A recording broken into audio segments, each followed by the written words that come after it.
Tout justement, pourquoi les parents ne veulent pas que tu te mettes en relation?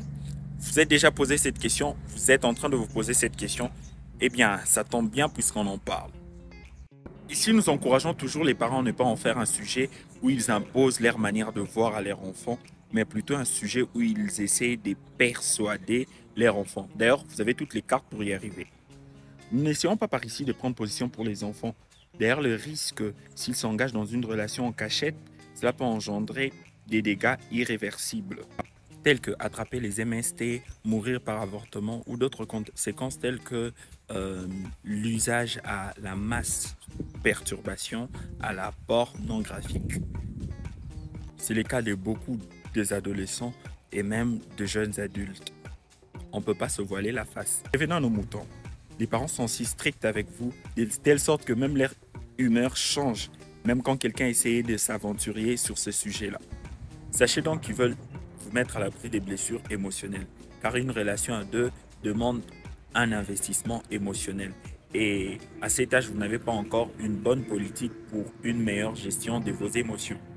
C'est une position plutôt protectrice qu'ils prennent en votre égard, car si on ne sait pas faire attention d'abord à soi-même, le risque de se faire blesser dans une relation est grand. Parmi les grands consommateurs d'énergie humaine, vous devez le savoir, il y a l'apprentissage, il y a le travail, mais aussi la relation à deux. Si vous ne prêtez pas attention à vous-même, à l'occurrence de votre temps, vous risquerez de vous retrouver dans la longue et interminable liste des personnes qui ont baissé en termes de rendement à cause de relations. C'est plutôt une erreur à éviter pour certains et pour d'autres, une erreur à ne pas répéter.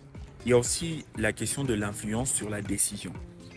Puisque vous êtes fils, fille de quelqu'un, même si par amour, pour faire plaisir à votre partenaire, vous comptez lui donner votre corps une partie de plaisir, vous devez vous dire vous-même non et lui dire non parce que vous devez encore respecter vos parents.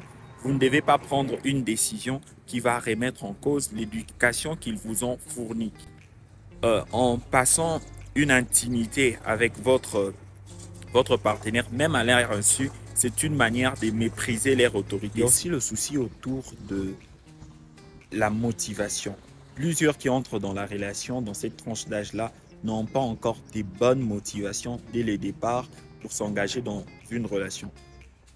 La plupart des motivations dans ce cas, c'est des motivations tournées vers soi-même, des motivations égoïstes, voire erronées de la relation. Et vous risquerez d'être mal exploité. Et c'est ce qu'ils vous évitent.